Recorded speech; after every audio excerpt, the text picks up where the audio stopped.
सुबह से आए हुए हैं, लंबी चौड़ी बात करने की आवश्यकता भी नहीं है।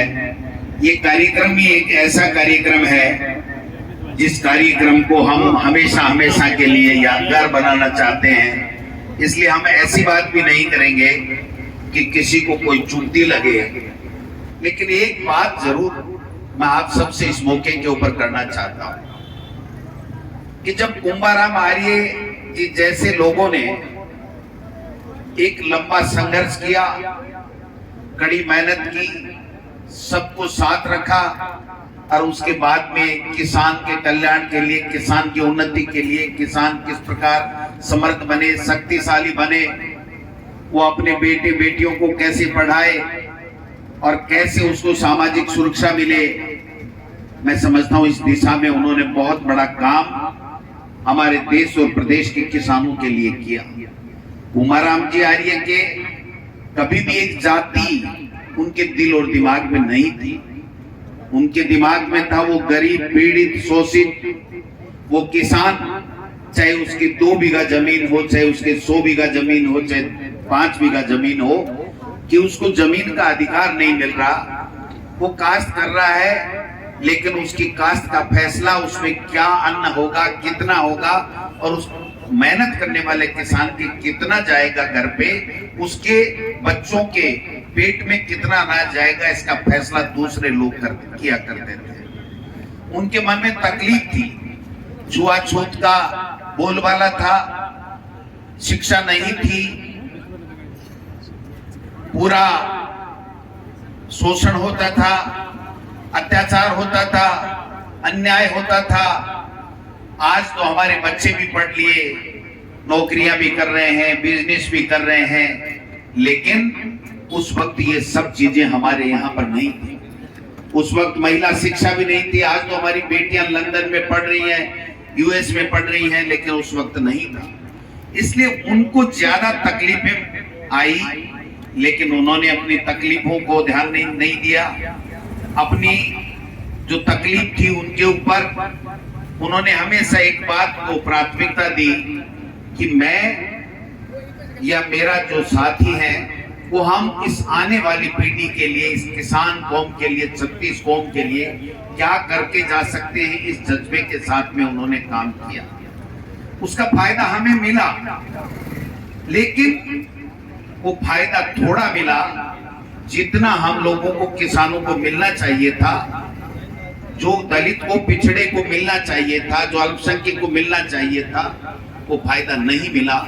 और नहीं मिलने का क्या कारण है, इस बात का विचार ऐसे अवसर के ऊपर हम लोगों को करना चाहिए। सही कह रहे थे राहुल कसवा जी कि हम लोगों को जातियों में बांट करके किसानों को अलग अलग ग्रुप बना दिए गए।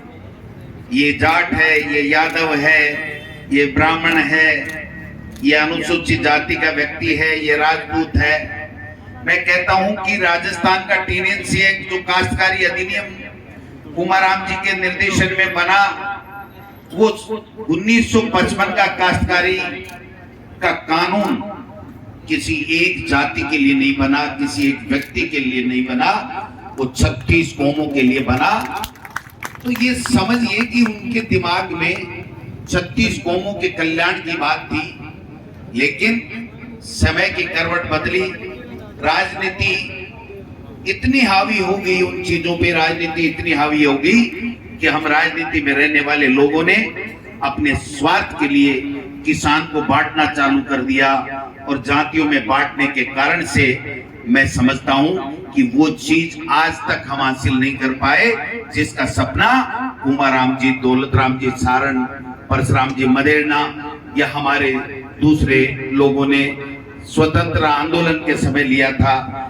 ऐसे ऐसे लोग शहीद हो गए जिन्होंने अपने घर परिवार के बारे में नहीं सोचा, लेकिन आज हम छोटी छोटी राजनीति के लिए, छोटे छोटे निजी स्वार्थ के लिए कि मेरा बेटा मास्टर लग जाए, मेरे बेटे का वार्ड में से ट्रांसफर हो जाए, मेरा छोटा मोटा काम हो जाए, मेरा गलत धंधा चल जाए, मेरी दारू की दुकान चल जाए, मेरे को ये हो जाए, इन छोटी छोटी बातों को ध्यान में रख करके और हमने अपने आप को बांटने का काम कर लिया।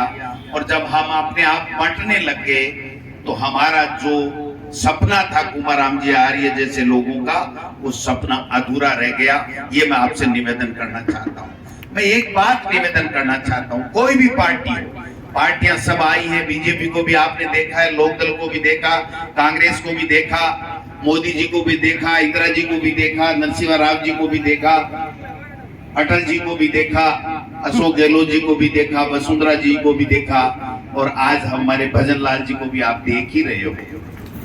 लेकिन हम लोग भाषण देते हैं, लेकिन भाषण के मुताबिक काम नहीं करते हैं। अब मॉनिटरिंग का समय आ गया है। हम जो मंच पे बैठने वाले लोग हैं वो आपके कारण से हैं, आप हमारे कारण से नहीं हैं। हमारे मंच पे बैठने वाले और सरकार में बैठने वाले लोगों का मूल्यांकन करने का समय अब आ गया है। मूल्यांकन आपको करना है कि कौन सरकार में आकर के, कौन मंच पे खड़ा होकर के, कौन एमपी बन के, कौन एमएलए बन के, कौन नगर परिषद का चेयरमैन बन के, कौन प्रधान बन के, कौन प्रमुख बन के, कौन पार्षद बन के, कौन सरपंच बन के क्या बात कह रहा है। क्या ये जो बात कह रहा है क्या ये सही है, हमारे हितों की बात कर रहा है, या अपने स्वार्थ के लिए हमको लड़ाने और भटकाने की बात कर रहा है। ये बात समझनी पड़ेगी। और जब ये बात समझ जाएंगे उसके बाद में कोई दिक्कत नहीं है।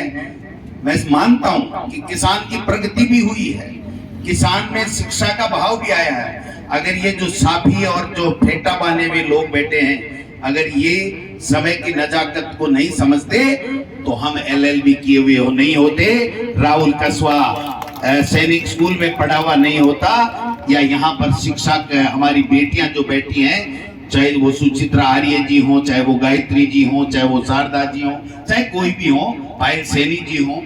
आपने देखा पायल सैनी जी का, एक किसान की बेटी है, कितना शानदार भाषण था। तो ये सब चीजें आपके कारण से हुई है। आपने कहा कि मैं चाहे एक टाइम भूखा रह जाऊंगा लेकिन मेरा बेटा और बेटी पढ़ना चाहिए। इस सोच को आपने आगे रख करके जब काम किया तो हम लोग यहाँ मंचों पे बैठ करके भाषण देने लायक बने, कोई लोकसभा पे और कोई राजस्थान विधानसभा पे। लेकिन दुर्भाग्य ये है कि जब सरकारें आने के बाद में जब चुनाव आते हैं तो चुनाव आते आते वक्त हम उन सरकारों का मूल्यांकन करना भूल जाते हैं।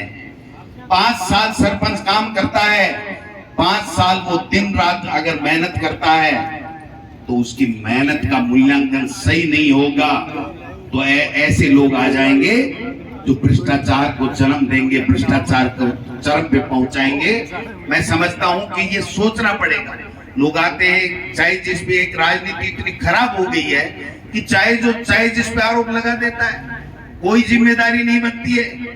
और लोग बाग इस मीडिया के माध्यम से सुन सुन के एक माहौल बना लेते हैं कि नहीं भाई ये काम तो हुआ ही होगा यार, देख वो टीवी वाला बोल रहा था, वो व्हाट्सएप के ऊपर आ गया। आजकल तो ये सोशल मीडिया है। मेरे को कई लोग कहते हैं डोटासरा जी थिएटर का ठीक देवो सरकार के खिलाफ। मैं कि थाने के वेरो बाबा बोले मन्ने मेरो पोत्यो है ना व्हाट्सएप के ऊपर दिखावे कि डोटासरा आ बात बोली है। तो मैं कहना चाहता हूं कि हर व्यक्ति उस बात का मूल्यांकन जिस दिन करने लग जाएगा कि ये बात सही है, ये बात गलत है, ये लोग अपने स्वार्थ के लिए गलत बोल रहे हैं, ये लोग सही बोल रहे हैं, जब सही का फैसला आप करने लग जाओगे तो वास्तव में जो स्वर्गीय कुमाराम जी आर्य जैसे लोगों ने सपना सोचा था वो सपना तब जाकर के पूरा होगा। ये मैं आपसे निवेदन करना चाहता हूं। आज आप देखिए मर्जी है जो भाषण दे देता है, जो बन जाते हैं उसके बाद में हल्दी की गांठ लेकर के पसारी बन जाते हैं, चाहे जो भाषण ठोकने लग जाते हैं। आप उदाहरण देख लीजिए। मैं कोई राजनीति करने यहाँ नहीं आया आज की तारीख में, लेकिन मैं सच्चाई बताने आया हूं कि हमको समझना पड़ेगा। आज जब सरकार बनी भारतीय जनता पार्टी की, कैसे फैसले हुए, कैसे मुख्यमंत्री का चयन हुआ, क्या आपको आप में से ईमानदारी से बताइए, दिल पे हाथ रख करके, कि एक भी व्यक्ति यहाँ बैठा है और उसने सोचा था कि क्या भजन लाल जी मुख्यमंत्री बनेंगे? सोचा था किसी ने? तो फिर भी दे दमादम 14 सीटें दे दी। भाई किस बात की दे दी? भाई किस बात की दे दी? आपने कभी सोचा था कि इस प्रकार से फैसले होते हैं? क्या किसी ने भी सोचा था कि किरोड़ी लाल जी कृषि मंत्री बनेंगे? और किरोड़ी लाल जी कृषि मंत्री बनने के बाद में एक किसान का बेटा होकर के 3 महीने तक अपने भाई की टिकट के लिए किसानों की हितों को दरकिनार करते हुए वहां पर सरकार के खिलाफ आवाज बुलंद करेगा, हड़ताल करेगा, धरना करेगा, गांव जाके बैठ जाएगा, गाड़ी छोड़ देगा, बंगला छोड़ देगा। किसी ने सोचा था? क्यों भाई? मैं पूछना चाहता हूं, कल मैं 2 साल में भी कह के आया हूं, मैं कोई राजनीति नहीं कर रहा, लेकिन मैं सही कह रहा हूं कि जो व्यक्ति को जो जिम्मेदारी दी जाती है उस व्यक्ति को वो जिम्मेदारी अपनी ईमानदारी पूरी निष्ठा के साथ में निभानी चाहिए। ये समय का तकाजा है और आप सब लोगों का ये अधिकार भी है कि उस व्यक्ति से वो काम ले लें। आज मैं कहना चाहता हूं, जब कुमाराम जी की बात आई तो निश्चित रूप से रात को थोड़ा बहुत वाइब्रेशन था किसी न किसी बात को लेकर के। मैंने बात की सबसे, मैंने कहा अगर वहां किसी तरह की कोई बात होती है तो गोविंद डोटासरा या दूसरे की बात नहीं होगी। लोग हम पे हंसेंगे कि वो किसान कम्युनिटी जिसने स्वतंत्रता सेनानी स्वर्गीय कुमाराम जी की मूर्ति के अनावरण के कार्यक्रम में इस प्रकार की बात हो गई।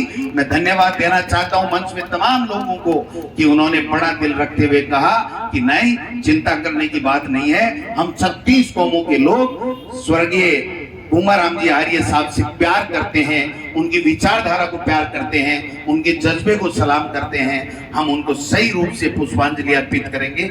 आप लोग आइए। मेरी पत्नी कल से हॉस्पिटलाइज है, लेकिन मैं कल मेरी पार्टी के काम दौसा गया, टोंक उनियारा गया, वहां पर टोंक में देवली उनियारा गया। मैंने पूछा, मैंने कहा भाई तेरा आज ऑपरेशन है तो मुझे क्या करना चाहिए? बोली हमको तो आप कभी छोड़ चुके हो, आप पार्टी के लिए काम कर रहे हो, आपके लिए पार्टी पहनी होनी चाहिए। मेरे पास मेरे दोनों बेटे हैं, गोविंद डोटासरा को उन्होंने कहा कि आप जाइए अपना काम कीजिए, और आज अभी छुट्टी नहीं मिली, लेकिन उसने कहा कि चिंता करने की बावजूद आवश्यकता नहीं है। स्वर्गीय कुमाराम जी की मूर्ति का अनावरण है, अगर आपने हाँ भरी है तो चाहे कुछ भी हो जाए पीछे से, लेकिन आपको जाना चाहिए। ये हमारा जो कमिटमेंट है वो कमिटमेंट बोलता है। और एक मंत्री 3 महीने तक बैठा है, भवानी रूठ गई, भवानी रूठ गई, और भाई को टिकट मिलते ही भवानी जाग गई। क्या तमाशा लगा रखा है? कृषि मंत्री बनते ही ये कहते हैं, कोई टोकने वाला नहीं है इनको, कृषि मंत्री बनते ही कहते हैं कि किसान की आदत पड़ गई है कि वो लोन लेगा और फिर नहीं चुकाएगा। मैं समझता हूं कि मोदी जी किस मुंह से यहाँ आकर के देश में प्रदेश में भाषण देते हैं कि आपका कृषि मंत्री जो किसानों की बहबूदी के लिए, किसानों को ज्यादा से ज्यादा केंद्र और राज्य सरकार के बजट का फायदा मिले, किसान का बेटा कैसे आगे बढ़े, उसकी अच्छी शिक्षा कैसे हो, इसके लिए सरकारें बनाई है, मंत्री बनाए, मुख्यमंत्री बनाए, प्रधानमंत्री बनाए।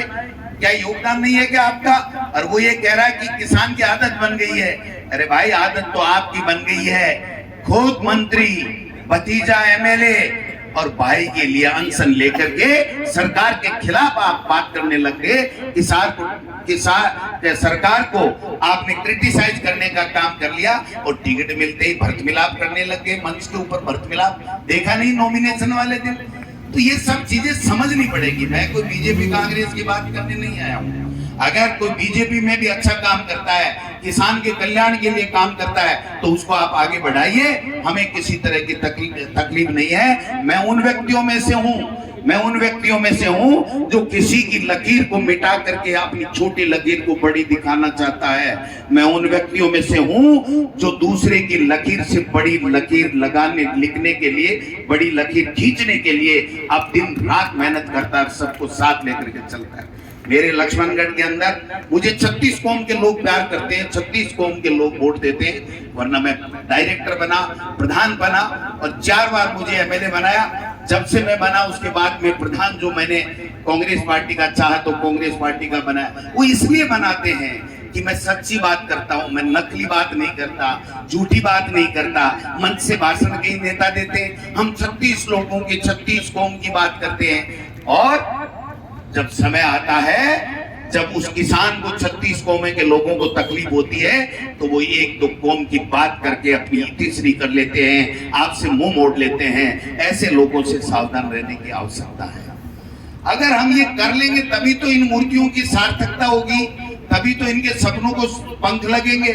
अगर हम यहाँ गोलमाल करेंगे इस मूर्ति में क्या है साहब, मूर्ति लगे नहीं लगे, अगर उसका सम्मान नहीं है, उनकी विचारधारा को आगे बढ़ाने की हमारे मन में जज्बा नहीं है, उनके जो पद चिन्ह है उनके ऊपर चलने की बात नहीं है, उनके जो सपने हैं उनको पूरा करने का जज्बा हम में नहीं है, तो फिर मूर्ति लगाने से कोई फायदा नहीं है। मूर्ति तभी लगनी चाहिए और मूर्ति का सम्मान हो, और जिस व्यक्ति की मूर्ति लगती है ना, वो 36 कौमों में उस पूरे देश और प्रदेश के लोग उसको प्यार करते हैं, उसकी विचारधारा को पसंद करते हैं, तब उसकी मूर्तियां लगती हैं। तो उस अगर हम उससे प्रेरणा लेंगे तभी तो हमारा भला होने वाला है। अगर हम यही कह देंगे कि साहब, मैं एक बार गया था गुजरात में, मेरे को मेरी पार्टी ने लगाया था, बहुत समय पहले की बात है, तो एमएलए बनने के बाद में 2008 में मैं बन गया था, तो मेरा वहां स्वागत हुआ, 500-700 लोगों ने स्वागत किया, खाना खिलाया, अपने राजस्थान के लोग मिल गए, जयकारे किए, मालाएं, शॉल जो आप उड़ा रहे थे वैसे उड़ाया। लास्ट में 1-2 व्यक्ति जो मेरे खास थे, उनको मैंने इधर बुला के पूछा कोने में कि यार स्वागत तो जोरदार है, कांग्रेस के वोट कता होगा, बढ़िया आवेगा न? बोले भाई जी हम तो एक ही गुंदी। अरे मैं कोई भाई सत्य थे स्वागत कर रहे हो, मारो अभिनंदन कर रहे हो, गोविंद डोटासरा जिंदाबाद, गोविंद डोटासरा जिंदाबाद, सोल भी लाया हो, खानों भी खिलाए है, 2-3 लाख रुपए को खर्चो भी करे है, तो फिर थे मारे के वो वोट ही नहीं दो, तो फिर ये फायदो ही स्वागत से बनिया बताओ।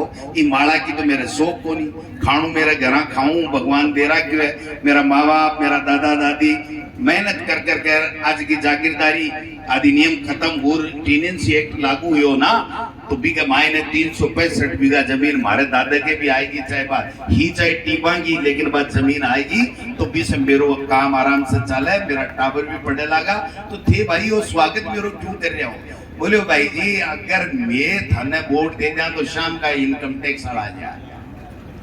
अगर हमने आपको वोट देने की, कांग्रेस को वोट देने, गुजरात की बात कह रहा हूं, खुले मन से कह रहा हूं। फिर मैं एक प्रोग्राम में गया, माइनॉरिटी का प्रोग्राम था, तो माइनॉरिटी का प्रोग्राम में गया तो मैंने जोर जोर से, वहां नया नया आदमी था, एमएलए बना हुआ था, आवाज तेज थी, वकील था, तो मैंने भाषण ठोक दिया। तो एक बड़े सफेद दाढ़ी वाले मुलाजी बैठे थे कि भैया इधर आ, तू एमएलए बन गया क्या? मैंने कहा बन गया। बोला थोड़ा यहाँ गुजरात में भाषण धीरे दे, थोड़ा थोड़ा धीरे बोल। मैंने कहा क्या हो गया, मैंने कोई गलत बोल दिया क्या? बोला गलत नहीं बोला, इतना सच्चा बोल गया, लेकिन इतने सच्चे की आवश्यकता नहीं है। शाम को हमारे मोहल्ले में लोग टाइट जलाने आ जाएंगे, हमारी बहन बेटियों का निकलना मुश्किल कर देंगे। ये जो माहौल पैदा हो गया है, इस माहौल से निजात दिलाने के लिए हमको 36 कौमों को एक होना पड़ेगा। जो किसान कम्युनिटी में जन्मा है वो किसान है, और जो किसान है उसकी कोई जात नहीं है, उसको सबका बराबरी का हिस्सा है। वो SC ST है, राजपूत है, जाट है, ब्राह्मण है, कोई भी कम्युनिटी का है, छिपा है, धोबी है, तेली है, कोई भी होगा। इसलिए अगर किसान का भला हम चाहते हैं तो जो किसान की बात करने वाले लोग हैं उनको परखना पड़ेगा कि ये सही कह रहा है, अपने हित की लड़ाई करा करके अपने का MLA और MP बनाने और अपनी सरकार बनाने की बातें कर रहा है, या ये व्यक्ति वास्तव में किसान के भले की बात कर रहा है। 14,000 करोड़ का लोन माफ किया ना सरकार ने, कांग्रेस की सरकार ने किया, और नेशनलाइज बैंकों का हम नहीं कर पाए। एक भी व्यक्ति, कोऑपरेटिव बैंक का कर्जा माफ था वो सारा माफ कर दिया, लेकिन नेशनलाइज का इसलिए नहीं कर पाए कि केंद्र जो रिजर्व बैंक है वो, मैं समझता हूं कि वो अगर कोई गाइडलाइन देता, जैसे बड़े बड़े सेठ साहूकारों की, बड़े बड़े उद्योगपतियों के लिए वन टाइम सेटलमेंट और NPA करने की जो प्रथा चली हुई है बड़े बड़े उद्योगपतियों के लिए, अगर उस तरीके की केंद्र सरकार व्यवस्था करती तो मैं गारंटी के साथ कहता हूं, गोविंद डोटासरा उस पार्टी का प्रदेश अध्यक्ष था, उस पार्टी के प्रदेश अध्यक्ष के नाते मैं जिम्मेदारी से हर मंच पे कहता था कि हमारे किसान भाइयों का, नेशनलाइज बैंकों का भी अगर केंद्र सरकार चाहे तो हम कर्जा माफ करेंगे, बिल्कुल से उसमें 1 रुपए का कर्जा नहीं रहना चाहिए। एक कमिटमेंट की बात होती है, और आज आते ही कह दिया कि कोई कर्जा न तो मिलेगा तो माफ नहीं होगा, और उसके बावजूद भी ठोक डगाटक 115 दे करके मोदी जी आए काली डायरी, लाल डायरी, डोटासरा ने पेपर चोर कर लिया, उसने चोर कर लिया, इसने चोर कर लिया। अरे भाई, डोटासरा ने पेपर चोरी कर लिया तो तुम्हारे में औकात और हिम्मत होनी चाहिए। डबल इंजन की सरकार है। गोविंद डोटासरा तो कह रहा है कि जिसने बेईमानी की, किसने जो बेरोजगारों के साथ, युवाओं के साथ धोखा किया, उनको जेल के अंदर डालिए ना। कौन मना कर रहा है आपको? मना कौन कर रहा है? लेकिन मना नहीं करना है। रोजाना इनको भाषण तो आते नहीं है।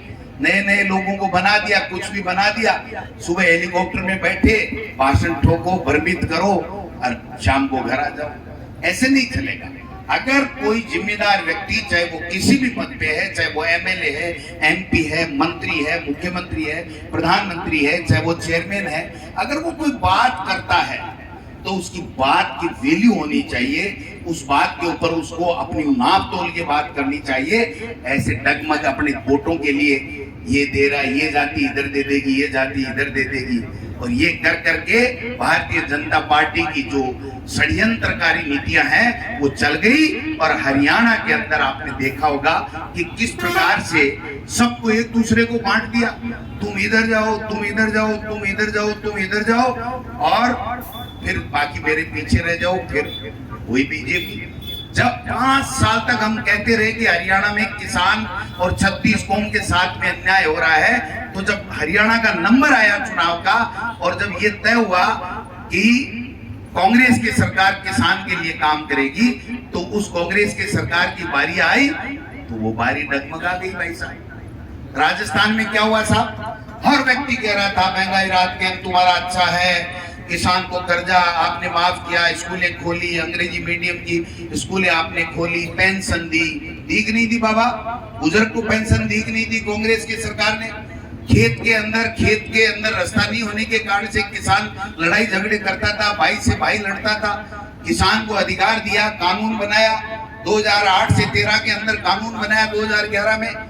आपने देखा कि नहीं देखा पता नहीं, सबको पता होगा कि खेत में हर खेत के रास्ता होना चाहिए, ये कानून बनाने का काम किया। लेकिन कोई बात नहीं, जब वो कानून बनाया तब भी जब नंबर आया तो चित, और दोबारा जब इतना काम करने के बाद में जब नंबर आया तो कि नहीं, मोदी जी हरियाणा के बराबर पेट्रोल राजस्थान का कर देंगे, महंगाई कम हो जाएगी, हमारे सब बच्चे लंदन पढ़ जाएंगे और सारे भ्रष्टाचारी जेल में जाएंगे और सारे हरीश चंद्र सरकार में मंत्री और मुख्यमंत्री बन के बैठ जाएंगे। देखना इनके नमूने, देखना अगली विधानसभा में हम लोग बताएंगे कि इन्होंने क्या क्या बेईमानियां की हैं, क्या क्या काम किए हैं।